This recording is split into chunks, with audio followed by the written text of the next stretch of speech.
Wow, the sky looks crazy. Hello. Good morning, Internet. It's been a while since I've done a stream. Done a stream. I was getting dark on these for a minute.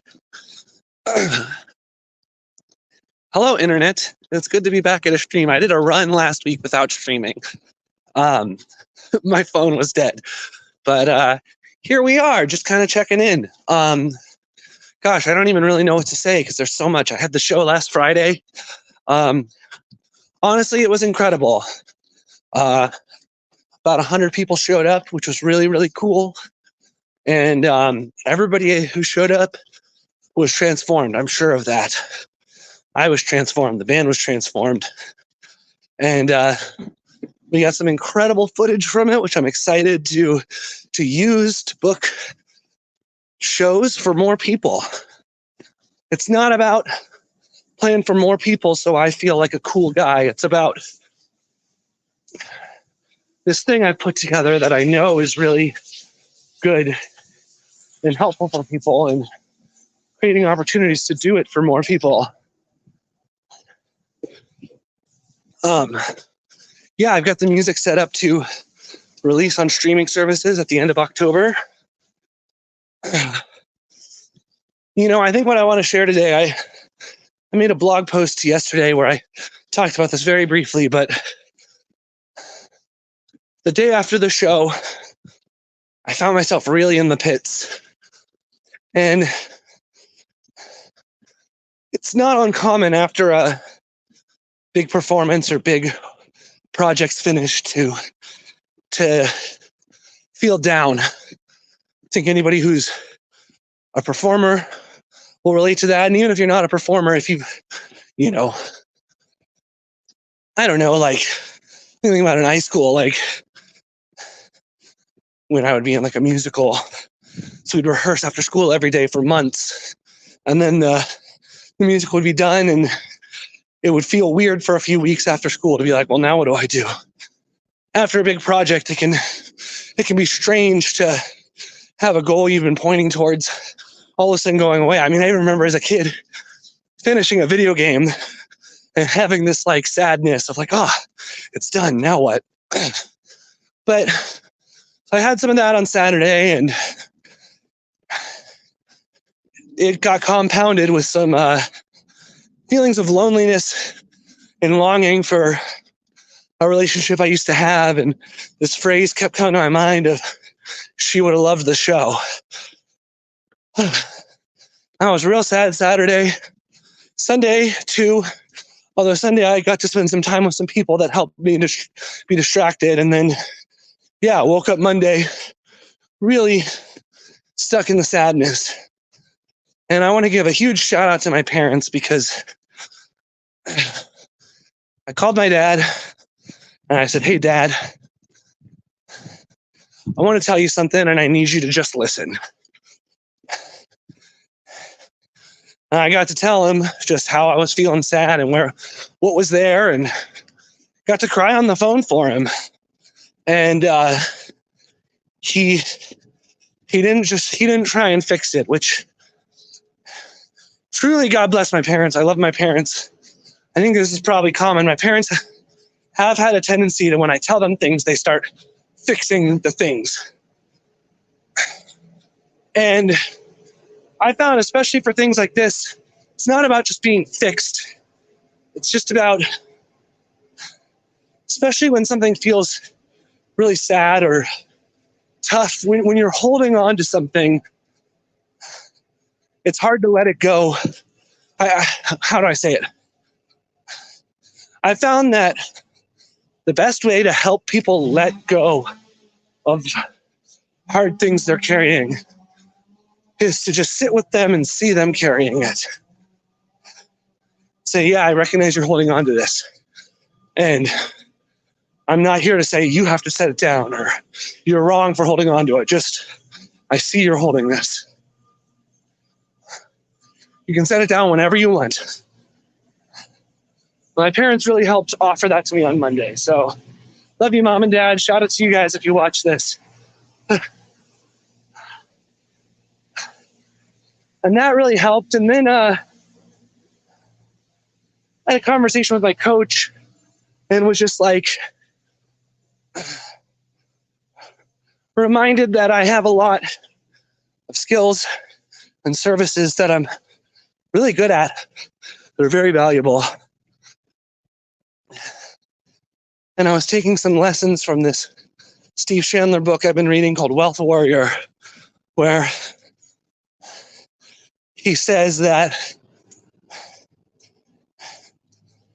one of the best, basically he says the best thing you can do to change your life and change the world is to find somebody who has a problem that you can fix Some of this stuff and just start fixing their problem.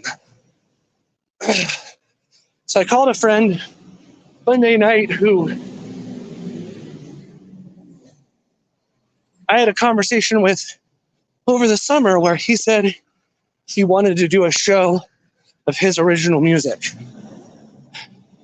And I realized I could help him put this show together because I've played shows of original music hundreds of times, and I know processes to get there, and I know what it can look like to be blocked from getting there. So I just called him. Hey, did you ever do that show? And he told me he did, and we talked for about half an hour, and I just started coaching him. I didn't ask for money. I didn't reserve the skill I have in speaking into his life like that because, well, it's worth X amount of dollars. So I'm not going to give that to somebody until they can give me X amount of dollars. Even if it is worth X amount of dollars, it doesn't matter. Service first. Service first. As Steve Chandler says, you can't outgive the ultimate giver.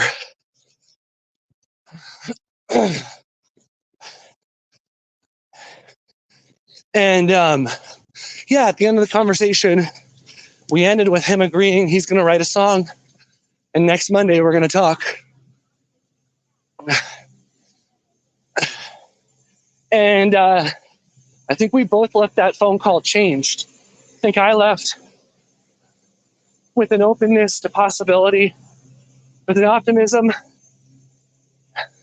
about what I have to offer, a recognition that I do have a major definite purpose and I have the tools to work it out. I think he left with actionable steps to making a goal that's been maybe a nebulous goal turn into a practically tangible, real goal. He has a real step that he can do to bring him towards that goal.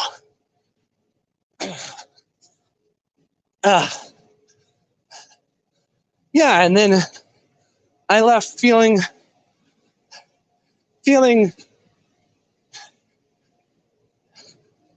excited that I was able to serve. And I woke up yesterday morning and who else can I serve? Who else is an artist who isn't creating art in the way they want to? And maybe the only thing in their way is themselves. Recognizing a gift I have to be able to see that and ask questions to help people change that in themselves. And so yesterday I called another friend and talked to him. He works a job he doesn't like. He's a very talented visual artist. And he said he has a dream to stream his visual art and make his income full-time off of visual art. And I helped encourage him to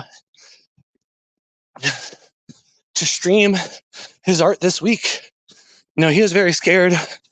Not very scared, but his objections were he needed a nice desk and a nice computer. And when I said maybe you could stream from your phone, so well, it might not look very good. And it's like, well, it doesn't matter if it looks good. It's your first stream. I asked him how many people he thinks are going to watch, and he laughed. He's like, maybe one, probably zero. I was like, yeah, so do you think it really matters how it looks? He's like, yeah, I guess not. And also recognizing that when you watch a streamer that's on the front page of Twitch that has a really nice setup and everything. They didn't have that nice setup day one. They built that as they went along. You know, here's a lesson 10 minutes in. People will try to build out the perfect plan and then move. And I think what actually happens is you move and build the plan at the same time, because we suck at predicting the future collectively. And we suck at estimating how long things will take or how much impact things will have. And people will be afraid to get the ball rolling on stuff because they want to make sure that the plan is foolproof. And there's no such thing. Actually, the only foolproof plan is to just do it and let it be messy. I think Steve in the book said something about go out and lose face, which I love that. You know, people talk about saving face, about covering up for embarrassing things and mistakes. He's like, no, go lose face. Go try big things and let them be all messed up. You know, I said I was going to get 500 people to Epiphany on Friday. I did not. I missed the mark by 80%. Hey, Megan. I was 80% off. In school, that would have been an F. You know, get 80% of the test wrong, you get an F. And I did have feelings of embarrassment and shame and feeling like a fraud or a failure or hopeless or what's the point. But gotten through that, and it's like, well, so much amazing things happened from pushing myself to do that. So much. First of all, we recorded the album of music, which I was reluctant to do for so long because I was scared. And I said, no, I got this big show. I'm going to record this music to make this show have some meaning behind it.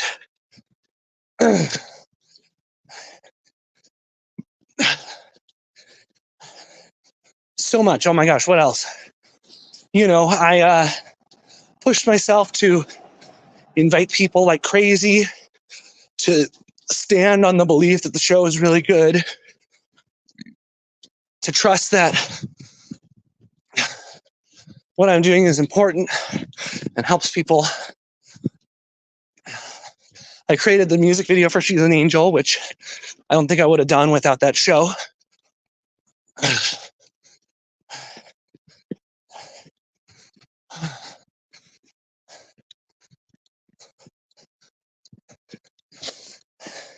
And now I'm here, and after the show,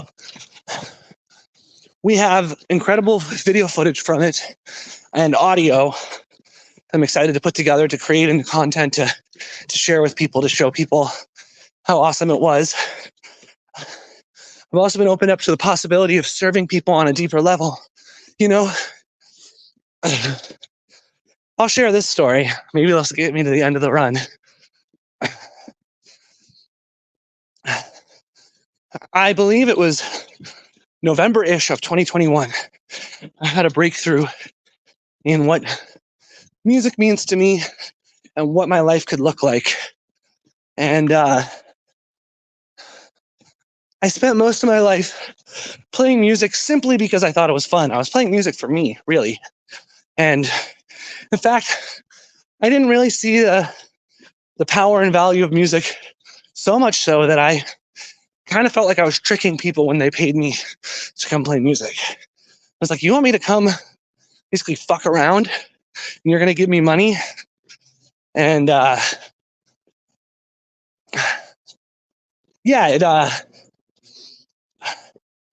I didn't really see it as something valuable for other people. I just saw it valuable for me. Not recognizing how much music other people created had decorated my life and helped me through hard times and helped me through good times too, and just been a driving force for my life to look the way it looks.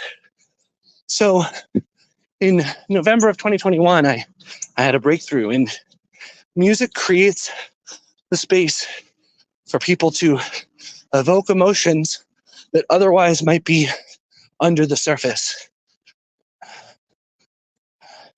It creates the space for people to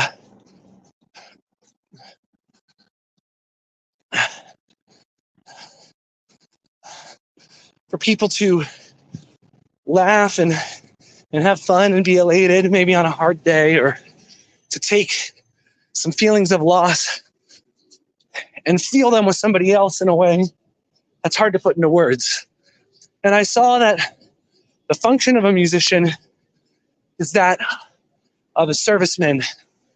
We're far more like a barista than I had thought before. For a musician, like a barista, will make you a coffee so you can have your caffeine and be energized, and make a nice looking coffee shop for you to sit in and work or go on a date, or just sit, just be away from home, just clear your mind. A musician creates the space to evoke emotions. And my job is to serve. It's not about me. It's about the listener. Fast forward to November-ish of 2022, and I upped the ante on service. I said, I'm standing on the possibility of living life in such a way that everything I do is in service to other people. And actually, I remember I played a gig that weekend, and I just focused on every note I played, serving the people there, serving the bass player I was playing with. And he was very moved by my playing, and I told him that. And he was moved. And just realizing it's like, wow, every note I play can be to make the music as good as possible, to make the experience for the other people in the room as good as possible. I can take that beyond music. Everything I say is designed to connect with others deeper, uplift others more. So fast forward to today, and I'm taking this service thing to another level, where I think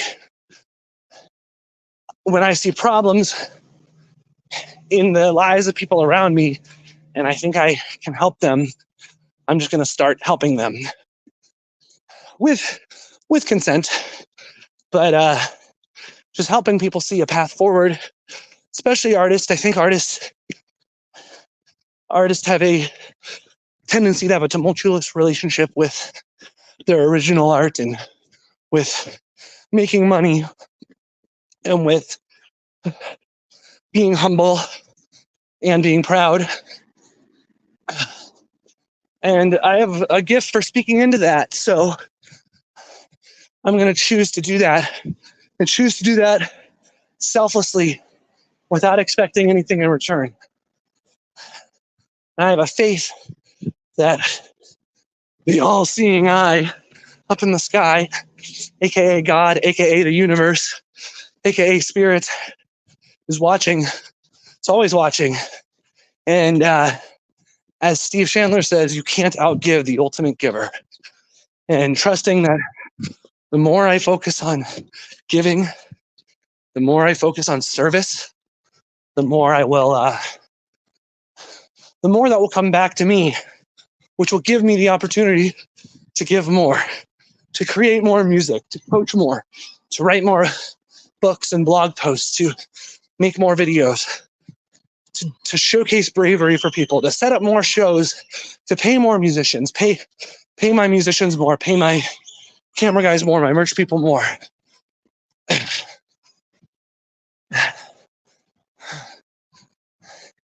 Yeah, so just really focus on service. This stream is coming from service. Why do I run and stream? Well, I want to show people a vulnerable side of myself, and struggling through a run is vulnerable. It's kind of ugly. And just a dude, just like you, just a person. Exercising is hard, y'all. All right. I'm just going to wrap up the stream here. Let me know if you are interested in a conversation about how you can change your life. We could talk on the phone for 30 minutes and it could change your life, I promise you. All right. Have a good day, everyone. Bye.